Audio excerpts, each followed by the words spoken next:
Hello students, आज geography का हम लोग चैप्टर 2 शुरू करेंगे। भारत का भौतिक स्वरूप। जैसा कि आप जानते हैं कि भारत विभिन्न स्थलाकृतियों वाला एक विशाल देश है। आप ये बात अच्छी तरह से जानते हैं कि भारत एक विशाल देश है और कई तरह की स्थलाकृतियां यहां पर हैं। कहीं पर्वतमालाएं हैं, ऊंचे ऊंचे पहाड़ हैं, कहीं पठार है, कहीं मैदान है, कहीं रेगिस्तान है, कहीं गहरी खाइयां हैं, कहीं नदी है, कहीं झील है, कहीं तालाब है, कहीं पोखर है, कहीं द्वीप है, टापू है, कोई कहीं तट है, समुद्री तट है। अलग अलग जगहों पर अलग अलग तरह की भू आकृति हमारे इस देश में है। इस विशाल देश में आप किस प्रकार के क्षेत्र भूभाग में रहते हैं? यदि आप मैदानी क्षेत्र में रहते हैं तो आप वहां के दूर तक फैले विशाल मैदानों से परिचित होंगे, और यदि पर्वतीय क्षेत्र के निवासी हैं तो आप पर्वतीय ढलानों और घाटियों से भली भांति परिचित होंगे। वास्तव में हमारे देश में हर प्रकार की भू आकृतियां पाई जाती हैं, जैसे पर्वत, मैदान, मरुस्थल, पठार तथा द्वीप समूह। आप यह सोच रहे होंगे कि यह विभिन्न प्रकार की भू आकृतियां कैसे बनी। अब हम भारत की मुख्य भू आकृतियों की विशेषताएं तथा उनकी संरचना के बारे में जानेंगे। यहां विभिन्न प्रकार की शैलें पाई जाती हैं, जिनमें से कुछ संगमरमर की तरह कठोर होती हैं, जिसका प्रयोग ताजमहल के निर्माण में हुआ है, एवं कुछ सेलखड़ी की तरह मुलायम होती हैं, जिसका प्रयोग टेल्कम पाउडर बनाने में होता है। एक स्थान से दूसरे स्थान पर मृदा के रंगों में भिन्नता पाई जाती है। कोई मृदा विभिन्न प्रकार की शैलों से बनी होती है। क्या आपने कभी इन विविधताओं के कारणों के बारे में सोचा है? इनमें से अधिकतर विविधताएं शैलों के निर्माण में विभिन्नता के कारण होती हैं। हमारा देश इतना विशाल देश है कि यहां जो शैलें पाई जाती हैं वो कई तरह की शैलें पाई जाती है। शैल मतलब चट्टान, शैल मतलब चट्टान। तो हमारे यहां पर जो चट्टान पाए जाते हैं, जो शैल पाई जाती हैं, वो कई तरह की होती हैं।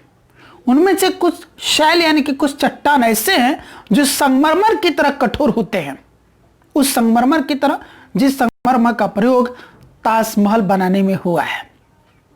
और कुछ शैल ऐसे हैं जो कि सेलखड़ी की तरह मुलायम होते हैं, जिन शैलों का इस्तेमाल टेल्कम पाउडर बनाने में होता है। आपने देखा होगा टेल्कम पाउडर कितना स्लिपरी, कितना सॉफ्ट होता है।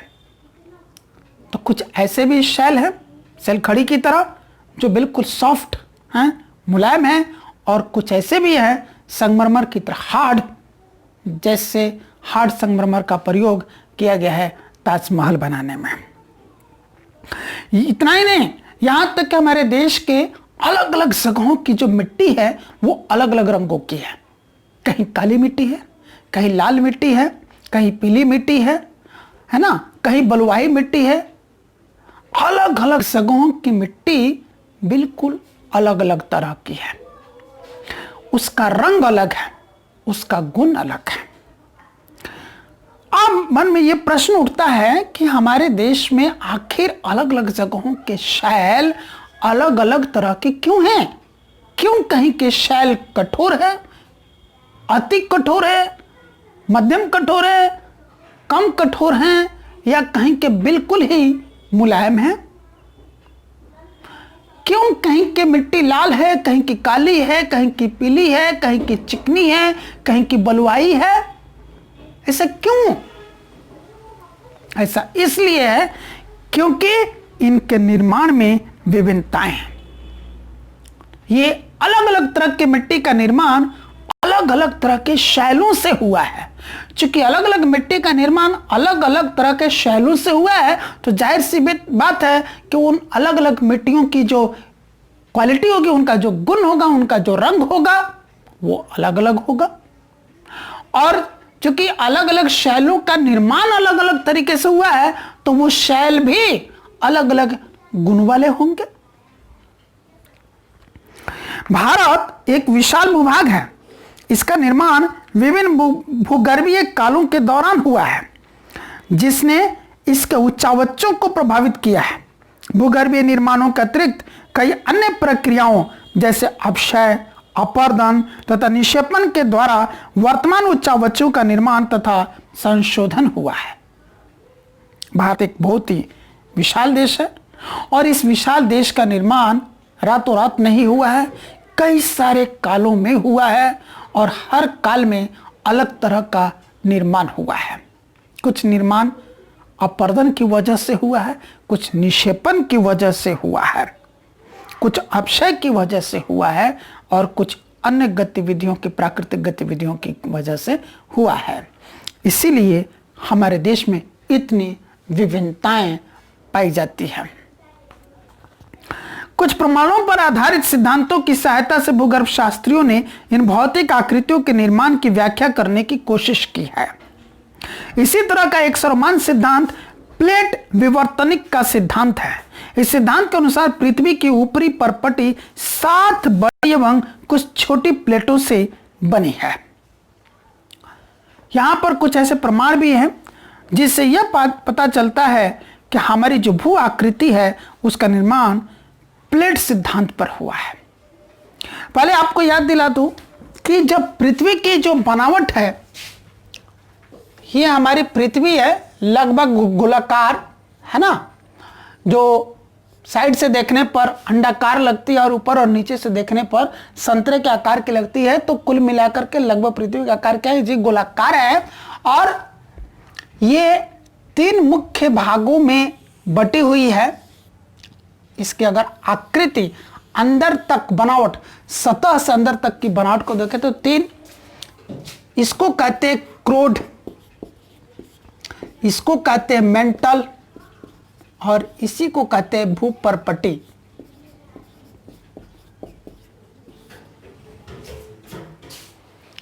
क्रोड में सब कुछ गैसेस स्टेट में है।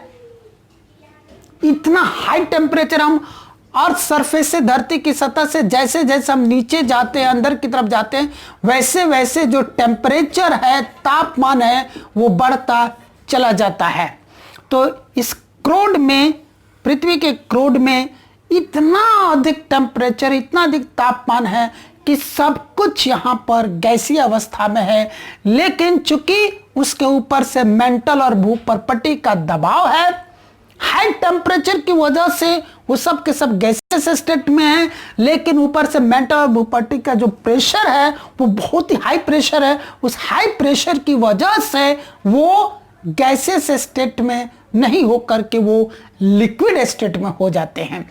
यानी कि एक्चुअल स्टेट गैसेस स्टेट है टेम्परेचर की वजह से, बट हाई प्रेशर की वजह से उनका स्टेट लिक्विड स्टेट हो गया। अब उसके ऊपर आते तो मेंटल में यहां भी टेम्परेचर इतना हाई है कि उस टेम्परेचर पर सब कुछ यहां पर लिक्विड स्टेट में है, लेकिन चूंकि उसके ऊपर से पूरे भूपरपटी का प्रेशर है, हाई टेम्परेचर की वजह से मेंटल में सब कुछ लिक्विड स्टेट में है, लेकिन हाई प्रेशर की वजह से जो भूपरपटी का प्रेशर लग रहा है उसकी वजह से वो सेमी लिक्विड स्टेट में है। और जो भूपरपटी है वो हमारी सॉलिड स्टेट में है। तो अभी हम बात कर रहे थे यहां पर जो पैराग्राफ में आपको पढ़ा था इसी भूपरपटी की, और प्लेट अगर सिद्धांत की बात करें तो हमारी जो ये पृथ्वी की भूपरपटी है, यानी कि जो सबसे ऊपरी सतह है, ये 7 बड़े प्लेटों से, 7 बड़े प्लेटों से और उसके साथ साथ कुछ छोटे प्लेटों से मिलकर के बनी हुई है।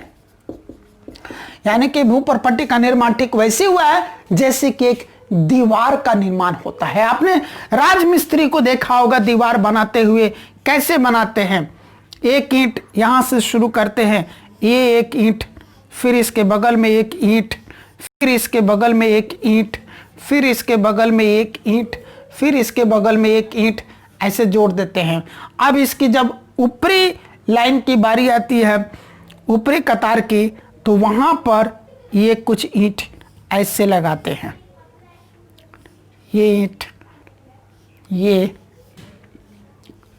ये और फिर ये ऐसे, यानी कि इस ईंट को ऐसे लगाया जाता है इन दो ईंटों के बीच का जो गैप है ऊपर वाली ईंट से ढक जाए। फिर इसके ऊपर वाली जो वो कतार बनाते, लाइन बनाते, फिर वो ऐसे, यानी कि यहाँ के गैप के ऊपर एक ईंट आकर के बैठ जाए। अब आप जरा ध्यान से गौर से राजमिस्त्री अगर कहीं काम कर रहे हो तो आप देखिएगा इसी तरह से वो ईंट की जुड़ाई करते हैं। तो हमारी ये जो पृथ्वी की भूपर्पट्टी है वो भी इसी तरह से बनी हुई है। यहाँ पर ईंट नहीं, यहाँ पर प्लेट है। प्लेट्स की, छोटी छोटी प्लेट्स की ये कतार, फिर ये कतार, फिर ये कतार, ऐसे करते करते भूपर्पट्टी का निर्माण हुआ है। तो जब इस भूपर्पट्टी का निर्माण हुआ है तो उसमें ऐसे 7 बड़े बड़े प्लेटों का प्रयोग हुआ है और बहुत सारे छोटे छोटे प्लेटों का प्रयोग हुआ है। तो प्लेट जैसे ईंट ईंट जुड़ करके अपना मकान बन जाता है, दीवार खड़ी हो जाती है, उसी तरह ये प्लेट प्लेट जुड़ करके पृथ्वी की भूपर्पट्टी बनी हुई है। तो यहां पर इसी सिद्धांत की बात हो रही थी। प्लेटों की गति के कारण प्लेटों के अंदर एवं ऊपर की ओर स्थित महाद्वीपीय शैलों में दबाव उत्पन्न होता है। इसके परिणाम स्वरूप वलन, भ्रंशीकरण तथा ज्वालामुखी क्रियाएं होती हैं। सामान्य तौर पर प्लेटों की गतियों को 3 वर्गों में विभाजित किया गया है। कुछ प्लेटें एक दूसरे के करीब आती हैं और अभिसारित परिसीमा का निर्माण करती हैं, जबकि कुछ प्लेट एक दूसरे से दूर जाती हैं और अपसारित परिसीमा का निर्माण करती हैं। जब 2 प्लेट एक दूसरे के करीब आती हैं तब या तो वे टकरा कर टूट सकती हैं या एक प्लेट फिसल कर दूसरी प्लेट के नीचे जा सकती है। कभी कभी वे एक दूसरे के साथ क्षैतिज दिशा में भी गति कर सकती हैं और रूपांतर परिसीमा का निर्माण करती हैं। इन प्लेटों में लाखों वर्षों से हो रही गति के कारण महाद्वीपों की स्थिति तथा आकार में परिवर्तन आया है। भारत की वर्तमान स्थलाकृति उच्चावच का भी विकास इस प्रकार की गतियों से प्रभावित हुआ है। यहां हम बात कर रहे हैं प्लेटों की, और इस सिद्धांत के अनुसार जो प्लेट, जिन प्लेटों की मदद से ये भूपर्पट्टी का निर्माण हुआ है, वो प्लेट कतई एक जगह स्थिर नहीं है। उनमें हमेशा कुछ न कुछ गति होती रहती है। प्लेटों में ये गति निरंतर जारी रहती है। जब से धरती का निर्माण हुआ, पृथ्वी का निर्माण हुआ, तब से लेकर आज तक और आगे भी निरंतर गति जारी थी, जारी है और जारी रहेगी इन प्लेटों के बीच में। अब ये समझने की बात है कि ये प्लेट किस किस तरह की गति करते हैं। एक गति ये देखने के लिए मिलती है इन प्लेटों के बीच में कि ये 2 प्लेट हैं, ऐसे 2 प्लेट हैं, एक प्लेट ये और एक प्लेट ये। एक गति ये देखने के लिए मिलती है कि दोनों प्लेट एक दूसरे के नजदीक जाती है, यानी कि ये प्लेट इधर की तरफ सरक कर जाती है और ये प्लेट इधर सरक करके आती है। एक तरह की गति तो यहां पर होती है। और जब ऐसे प्लेट्स एक दूसरे के नजदीक आते हैं तो वहां पर कई तरह की घटनाएं हो सकती हैं।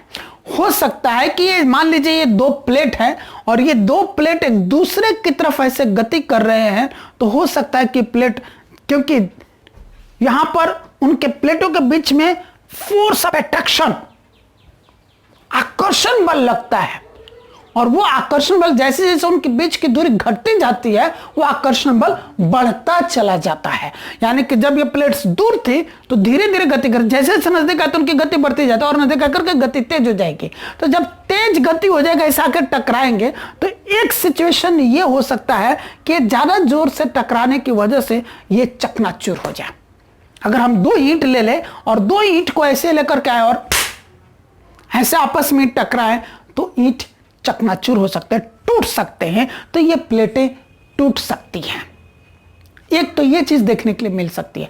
दूसरी चीज ये देखने के लिए मिल सकती है कि प्लेट एक दूसरे की तरफ गति करते हुए आ रहे और टकराने के बाद एक के नीचे हो जाए, यानी कि एक प्लेट नीचे और एक प्लेट ऊपर, एक दूसरे के ऊपर चढ़ जाए और ये वाली सिचुएशन पैदा हो जाए। ऐसा भी हो सकता है। ऐसा भी हो सकता है कि 2 प्लेट एक दूसरे के करीब आ रहे और टकराने के बाद दोनों एक हो जाए और किसी एक क्षैतिज दिशा में गति करने लगा। और इधर की गति तेज है तो ये दोनों मिलकर के इधर गति करने लगा, और अगर इधर वाली गति तेज है तो दोनों मिलकर के इधर गति करने लगा।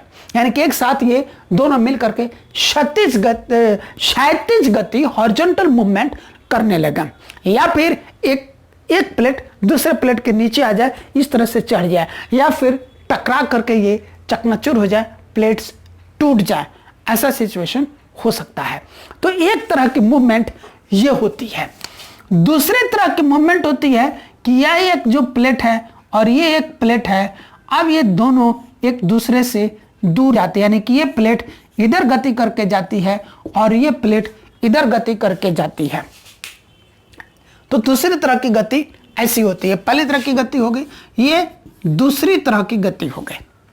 एक तीसरी तरह की गति ये हो सकती है कि एक प्लेट ये है और एक प्लेट ये है, दोनों प्लेट साथ साथ हैं, आपस में सटे हुए हैं, और ये प्लेट इधर गति करे, ये प्लेट इधर गति करे, यानी कि ऐसे सिचुएशन में दोनों प्लेट्स के बीच में रगड़ होगी। अगर हम मान लें कि ऐसे ये 2 प्लेट हैं और ये दोनों ऐसे हैं, एक दूसरे के साथ ऐसे जुड़े हुए हैं, है ना। अब ये प्लेट उधर जाए और ये प्लेट इधर आए तो क्या होगा, इन दोनों प्लेटों के किनारे में रगड़ तो होगी।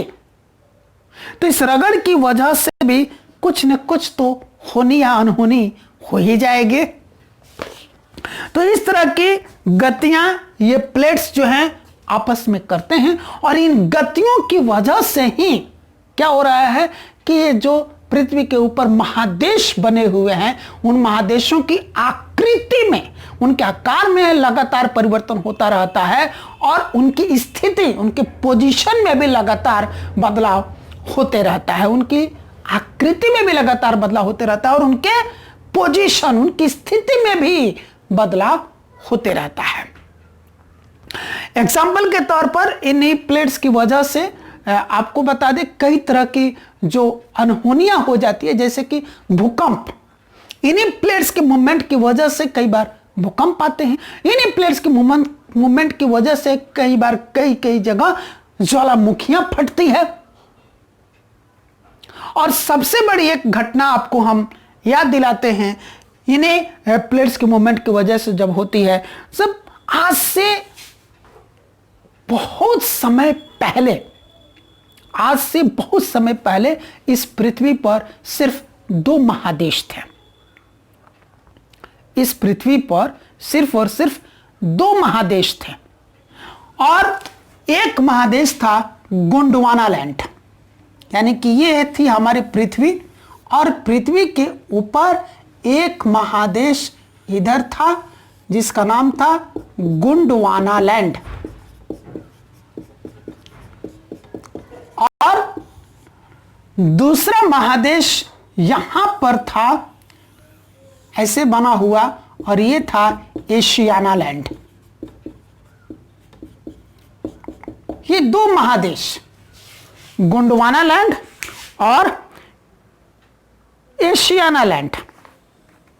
इसका जिक्र शायद आपकी किताब में भी दिया हुआ है ना।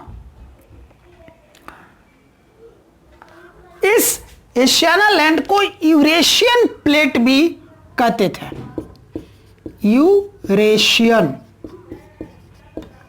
प्लेट, तो यूरेशियन, यूरोप प्लस एशिया, है ना। यूरेशिया उसी से बना है यूरेशियन प्लेट। तो एशियाना लैंड बोलिए या फिर यूरेशियन प्लेट कहें। और ये था गोंडवाना लैंड।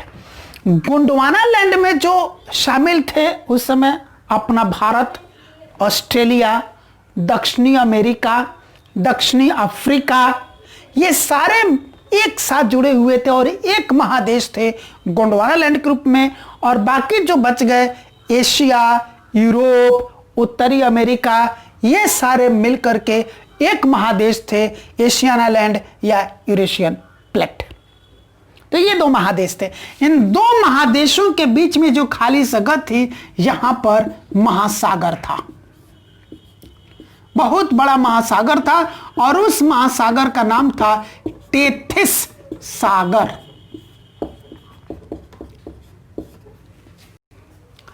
अब इन्हीं तरह के प्लेट्स मूवमेंट की वजह से ये गोंडवाना लैंड में टूट हुई, ऑस्ट्रेलिया अलग हुआ, इंडियाना लैंड अलग हुआ, इंडिया वाला जो लैंड था इंडियाना लैंड वो अलग हुआ, ऑस्ट्रेलिया अलग हुआ, अमेरिका अलग हुआ, और फिर ये उत्तर की तरफ गति करने लगे।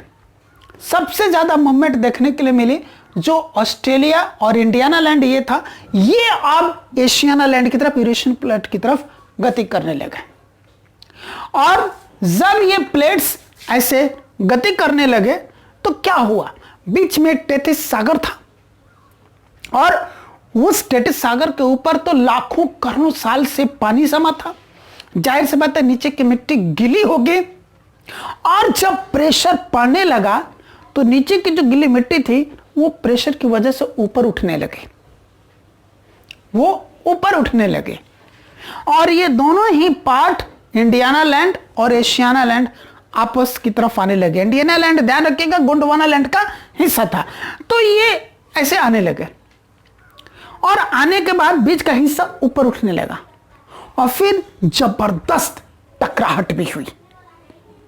उस टकराहट की वजह से एशियाना लैंड या यूरेशियन प्लेट भी कई टुकड़ों में टूटा, और जो इंडियाना लैंड गोंडवाना लैंड से टूट कर आया था उसमें भी बहुत सारे टुकड़े हुए, और ये सारे के टुकड़े इधर उधर बिखर गए, और जहां टेथिस सागर है वहां की जो जमीन ऊपर उठ रही थी वहीं बना हिमालय पहाड़। तो आज जहां हिमालय है वहां पर एक समय टेथिस सागर था। और आपसे पूछें कि अगर हिमालय नहीं होता तो वहां क्या होता, तो अगर हिमालय नहीं होता तो वहां पर टेथिस सागर होता, है ना। तो इस तरीके से हिमालय पहाड़ का निर्माण हुआ, इसीलिए हिमालय पर्वतमाला को, हिमालय पहाड़ को नवीन पर्वतमाला भी कहते हैं। वो नया है, युवा है, युद्ध है, उसका निर्माण हुआ है, और उसके सटे जो भारत का मैदानी भाग है वो भी उसी के साथ साथ नवनिर्माणित है। और हिमालय पर कई तरह के ग्लेशियर्स हैं, और वहां से नदियां निकलती हैं, समुद्र में जाकर के मिलती हैं, और इस तरीके से एक महासागर से आज दुनिया में 4 महासागर हैं, प्रशांत महासागर, अटलांटिक महासागर, हिंद महासागर और आर्कटिक महासागर, और 7 महादेश हो गए, एशिया, यूरोप, अफ्रीका, उत्तरी अमेरिका, दक्षिणी अमेरिका, ऑस्ट्रेलिया और एंटार्क्टिका। ये 7 महादेश हो गए, 4 महासागर हो गए। और ऐसा नहीं है कि सिचुएशन ऐसा ही है, अभी भी इन प्लेटों के बीच गति जारी है और नए नए निर्माण जारी हैं, कभी इनमें स्थिरता नहीं आने वाली है। तो इसी बात को बुक में भी जिक्र किया है, जरा उसको भी फटाफट हम लोग रीड कर लेते हैं। सबसे प्राचीन भूभाग अर्थात प्रायद्वीपीय भाग गोंडवाना भूमि का एक हिस्सा था। देखिए यहां पर एक वर्ड है प्रायद्वीपीय। प्रायद्वीप कहते हैं उस भूभाग को जो 3 तरफ से जल से घिरा हो। तो हमारा जो देश है भारत, हमारे देश का दक्षिणी जो हिस्सा है, हमारे देश का जो दक्षिणी हिस्सा है, दक्षिण भारत है, ये रहा दक्षिण भारत। इस दक्षिण भारत का ये वाला जो हिस्सा है यही आपको हो गया प्रायद्वीपीय भारत, जिसमें ये 3 तरफ से जल से घिरा हुआ है। इधर बंगाल की खाड़ी है, इधर अरब सागर है और नीचे हिंद महासागर है। तो ये प्रायद्वीपीय जो भारत है ये सबसे पुराना भूमि का टुकड़ा है, वो गोंडवाना लैंड का हिस्सा है, गोंडवाना भूमि का हिस्सा है। गोंडवाना भूभाग के विशाल क्षेत्र में भारत, ऑस्ट्रेलिया, दक्षिण अफ्रीका तथा दक्षिण अमेरिका के क्षेत्र शामिल थे। अभी आपको समझाया था मैं बोर्ड पर। संवहनीय धाराओं ने भू प्रॉपर्टी को अनेक टुकड़ों में विभाजित कर दिया और इस प्रकार भारत ऑस्ट्रेलिया की प्लेट गोंडवाना भूमि से अलग होने के बाद उत्तर दिशा की ओर प्रवाहित होने लगे। यानी कि वही गोंडवाना लैंड का जो टुकड़ा निकला भारत और ऑस्ट्रेलिया समेत, उसी को मैंने कहा था इंडियाना लैंड। वो इंडियाना लैंड उत्तर की तरफ यानी कि यूरेशियन प्लेट की तरफ, एशियाना लैंड की तरफ गति करने लगा। उत्तर दिशा की ओर प्रवाह के परिणाम स्वरूप यह प्लेट अपने से अधिक विशाल प्लेट, ध्यान दीजिएगा, पहले तो विशाल प्लेट ये तो था ही गोंडवाना लैंड, लेकिन अब उसमें क्या टुकड़ा आ रहा है, सिर्फ इंडियाना लैंड आ रहा है जिसमें भारत और ऑस्ट्रेलिया शामिल थे। तो वो तो टुकड़ा छोटा हो गया, लेकिन ये नहीं टूटा था, तो बड़ा का बड़ा ही था, बहुत विशाल था ये एशियाना लैंड या यूरेशियन प्लेट। तो उत्तर दिशा की ओर प्रवाह के परिणाम स्वरूप ये प्लेट अपने से अधिक विशाल प्लेट यूरेशियन प्लेट से टकराई। इस टकराव के कारण इन दोनों प्लेटों के बीच स्थित टेथिस, ध्यान दीजिए उसी महासागर की मैं बात कर रहा था, टेथिस भू अभिनति के अवसादी चट्टान वलित होकर हिमालय तथा पश्चिम एशिया की पर्वतीय श्रृंखला के रूप में विकसित हो गए। टेथिस के हिमालय के रूप में ऊपर उठने तथा प्रायद्वीपीय पठार के उत्तरी किनारे के नीचे धंसने के परिणाम स्वरूप एक बहुत बड़ी द्रोणी का निर्माण हुआ। समय के साथ साथ यह बेसिन उत्तर के पर्वतों एवं दक्षिण के प्रायद्वीपीय पठारों से बहने वाली नदियों का अवसादी निक्षेपों द्वारा धीरे धीरे भर गया। इस प्रकार जलोढ़ निक्षेपों से निर्मित एक विस्तृत समतल भूभाग भारत के उत्तरी मैदान के रूप में विकसित हो गया और उसी उत्तरी मैदान में हम लोग अभी हैं। भारत की भूमि बहुत अधिक भौतिक विभिन्नताओं को दर्शाती है।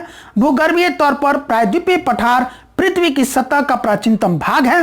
इसे भूमि का एक बहुत ही स्थिर भाग माना जाता था, परंतु हाल के भूकंपों ने इसे गलत साबित किया है। हिमालय उत्तरी मैदान हाल में बनी स्थलाकृतियां हैं। भूगर्भ वैज्ञानिकों के अनुसार हिमालय पर्वत एक अस्थिर भाग है। हिमालय की पूरी पर्वत श्रृंखला एक युवा स्थलाकृति को दर्शाती है, जिसमें ऊंचे शिखर, गहरी घाटियां तथा तेज बहने वाली नदियां हैं। उत्तरी मैदान जलोढ़ निक्षेपों से बनी है। भारत प्रायद्वीपीय पठार आग्नेय तथा रूपांतरित शैलों वाली कम ऊंची पहाड़ियों एवं चौड़ी घाटियों से बना है। तो आज हम अपनी क्लास यहीं टर्मिनेट करते हैं। अगली क्लास में हम आपको मुख्य भौगोलिक वितरण के बारे में बताएंगे।